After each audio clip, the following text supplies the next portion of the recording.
kacau ya kan. Start pertama OBS-nya yang kacau. Enggak, bisa langsung ngomong Pak. Syukron.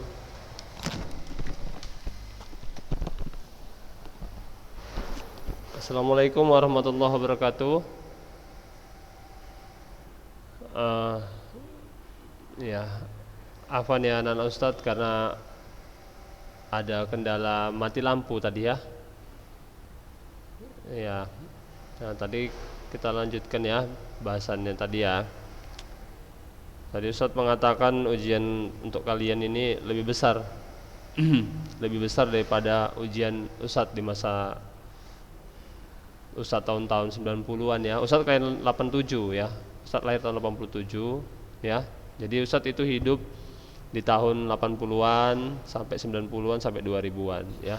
Di zaman Ustadz dulu nggak ada namanya virus corona ya, yang seperti ini yang mengakibatkan banyak sekali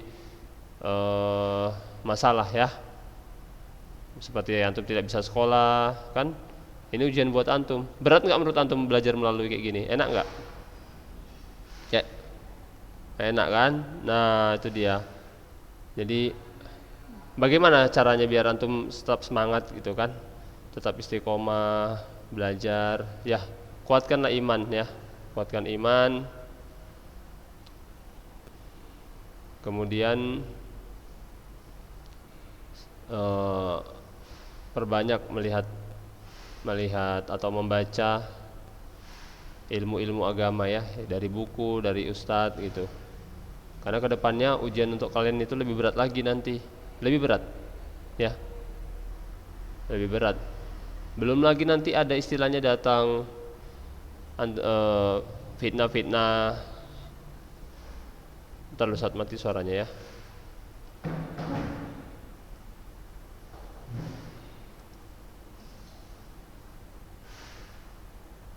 Halo, ya. Belum lagi nanti ada fitnah-fitnah Dajjal ya, ada fitnah Ya'juj Ma'juj datang. Oh ya, dengar. Udah dengar?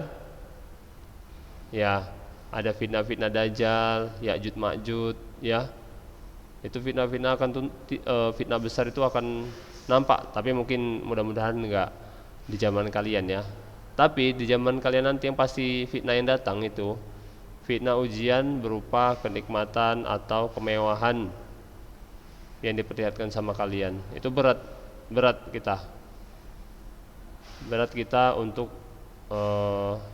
menghadapi ujian tersebut ya. Kita lihat orang punya mobil, punya rumah mewah seperti itu ya. Kita kalau iman kita tidak kuat, kita bisa terfitnah ya. Kita nggak punya motor misalkan, nggak punya mobil, kita bisa terfitnah jadinya ya. Kita berambisi sama dunia. Sekarang kan orang kecintaannya sama dunia sangat luar biasa ya kan. Rumah mewah-mewah, mobil banyak. Nah, antum pasti pingin seperti itu kan, nggak mungkin nggak ingin seperti itu. Nah itu merupakan fitnah juga atau ujian bagi kalian. Kalau nggak sanggup kita bisa melakukan apa saja untuk meraih hal-hal dunia tadi ya, berupa harta, tahta, kekuasaan ya. Itu fitnah ya. Kemudian dari segi yang antum pegang sendirilah, handphone itu merupakan fitnah atau ujian bagi antum. Kalau antum nggak bisa mengendalikannya, ya antum bakal terjerumus sama hal-hal yang nggak baik di handphone tersebut. Zaman Ustadz nggak ada dulu handphone bisa lihat-lihat gambar, video gitu kan. Sekarang enak, apa saja diketik bisa antum lihat di handphone itu kan. Bahkan orang tua antum nggak tahu, tapi Allah tahu gitu kan. Antum melihat gambar yang nggak benar, antum melihat video yang nggak benar, mudah sekali ya. Nggak ada yang tahu, nggak ada yang bakal tahu. Antum bilang aja, misalkan, oh lagi belajar ini Bi, lagi belajar ini Umi, tapi sebenarnya itu nggak belajar, antum sebenarnya melihat enggak, misalkan seperti itu. Nah itu merupakan fitnah ya, fitnah buat antum. Banyak yang terfitnah dari handphone tersebut ya. Dulunya dia rajin beribadah karena sekali megang handphone. Anak pondok contohnya, anak pondok Ulunuha ada seperti itu dia rajin beribadah, ya. Ketika daring seperti ini, ya, dia dikasih handphone, terakhir dia megang handphone. Karena megang handphone ini dia nggak belajar selama 2 minggu, ya, nggak belajar. Abangan kelas antum, 2 minggu dia nggak belajar. Kenapa? Terfitnah sama handphone ini, ya, nggak belajar dia, nggak daring selama 2 minggu. Padahal dulu waktu nggak daring, abang kelas antum ini rajin belajar, berprestasi. Tapi karena terfitnah dengan handphone, nah terjadilah yang tidak diinginkan. Nah seperti itu, masih handphone ya, belum lagi wanita. Nah wanita, gampang sekali.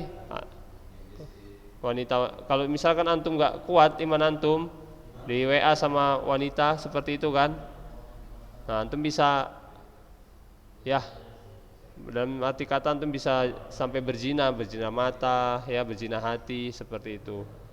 Dan masih banyak lagi fitnah-fitnah yang antum rasakan nanti ke depannya. Makanya perkuat iman antum, ya, saran Ustaz seperti itu. Nah, oke, kita lanjut ya bahasannya tentang materi yang kemarin, ya, yaitu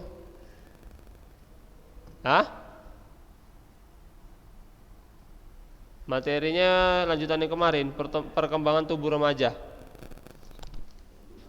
Wah, coba matikan suara orang ini, kayak mana? Biasanya kan ada anak kecil. Afan ya, antum suara antum Ustaz matikan dulu ya.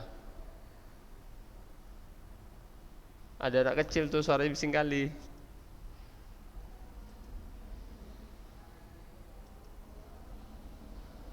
Oke. Nah, udah, biar Ustaz aja yang ngomong ya.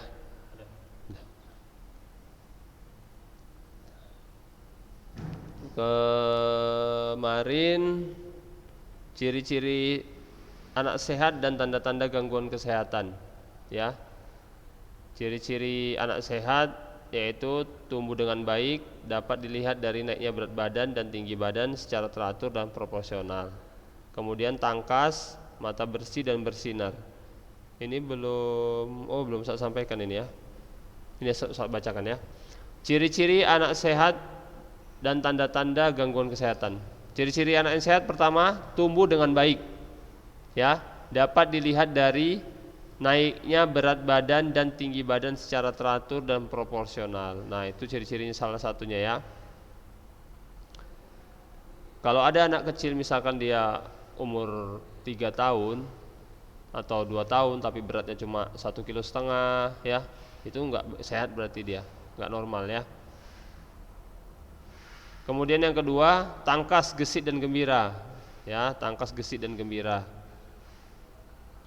Kalau anak itu selalu lesu, nggak bergairah, kerjanya nangis saja, ya, itu ciri-ciri anak nggak sehat. Bisa aja dia cacingan atau ada penyakit lainnya yang ada dalam tubuh dia. Kemudian yang C, mata bersih dan bersinar, matanya bersih, bening, matanya putih, tidak ada bercak-bercak kuning, merah gitu, ya, dari matanya. Orang kalau sakit matanya ini merah, kalau tidak merah kuning, ya, atau bengkak matanya. Kemudian yang D, ciri-ciri anak sehat, nafsu makan baik. Nah, kalau dia makannya lahap, selera makan terus setiap hari, itu ciri-ciri anak sehat, ya. Kemudian pencernaannya baik, artinya buang air tiap hari atau minimal 2 hari sekali, minimal tuh, ya. Bibir dan lidah segar, pernapasan tidak berbau. Kemudian senang melakukan olahraga dan menikmati masa istirahatnya secara teratur, ya, senang melakukan olahraga, ya. Artinya kalau anak yang SMP, SMA gitu, ya, hobi berolahraga, hobi bersepeda, hobi main futsal, itu ciri-ciri anak sehat. Tapi bukan berarti yang nggak hobi berolahraga nggak sehat, ya, sehat. Tapi anak-anak yang nggak berolahraga, kalau hobinya dia main laptop aja, misalkan seperti itu, ya, atau duduk aja menghadap ke televisi, ya, kerjanya menonton aja, bisa jadi nggak sehat nanti dia, ya, karena dia kurang gerak. Kalau kurang gerak, otomatis keringat nggak keluar, ya, sehingga racun-racun yang ada dalam tubuh akan menjadi penyakit, ya. Gula yang ada dalam tubuhnya pun tidak terbakar, atau kalori yang ada dalam tubuhnya tidak tergunakan untuk energi. Makanya dari itu bisa jadi penyakitan kalau anak-anak yang tidak berolahraga, ya. Makanya antum kalau solusinya tidak berolahraga, harus ada kegiatan fisik minimal setengah jam badan antum bergerak. Contohnya apa? Menyapu rumah, mengepel, mengelap jendela, ya, atau membersihkan halaman rumah, atau mencabut rumput, atau membeli sayur ke warung disuruh orang tua, ya, tapi jalan kaki, jangan naik kereta. Atau ke masjid, misalkan jarak dari masjid 15 menit, 10 menit antum jalan kaki. Minimal setiap hari setengah jam non-stop badan antum bergerak. Itu nggak masalah, nggak berolahraga nggak masalah. Yang penting bergerak setengah jam minimal. Mau antum menyapu rumah, setelah menyapu rumah bilang 10 menit kan? 10 menit. Nah, 10 menitnya selanjutnya apa? Ngepel, ya kan? 20 menit. 10 menitnya lagi apa? Ya antum bergerak, misalkan tadi ke masjid, jalan. Nah, udah setengah jam antum melakukan aktivitas fisik. Jangan sampai antum nggak melakukan aktivitas fisik 30 menit per hari, jangan sampai enggak. Ya. Tapi kalau antum misalkan udah bekerja keras, misalkan antum aktif olahraga, ya nggak perlu lagi istilahnya kalau ke masjid naik kereta nggak masalah, ya, atau belanja ke warung naik sepeda motor, karena antum kan tadi udah olahraga. Nah, itu solusinya apabila tadi tidak berolahraga, maka harus kegiatan fisik di rumah dilakukan. Paham ya? Kalau paham angguk-angguk dulu. Nah, mumtaz.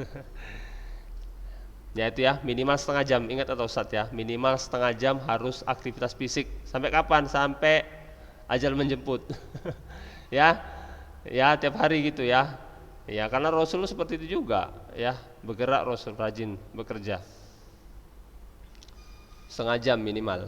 Kemudian kulit dan rambut bersih, tidak kering, ya. Artinya kulit antum tidak tidak kering, dia ada minyak-minyaknya gitu.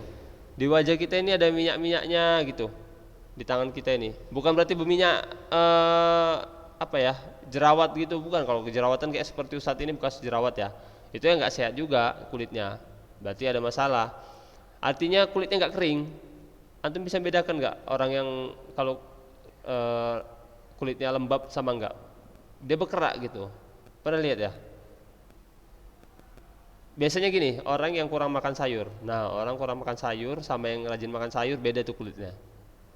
Pasti beda. Orang yang rajin makan sayur atau makan buah dengan orang yang malas makan buah dan makan sayur. Nah, kulitnya beda.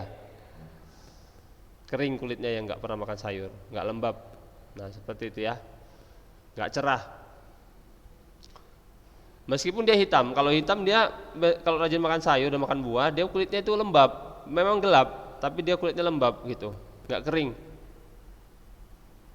Ada minyak-minyaknya dikit gitu di wajahnya atau di kulitnya. Ya. Kemudian tidak mempunyai perasaan tertekan dan mudah menyesuaikan diri dengan orang lain dan lingkungan. Nah, kalau antum ada perasaan tertekan batin gitu.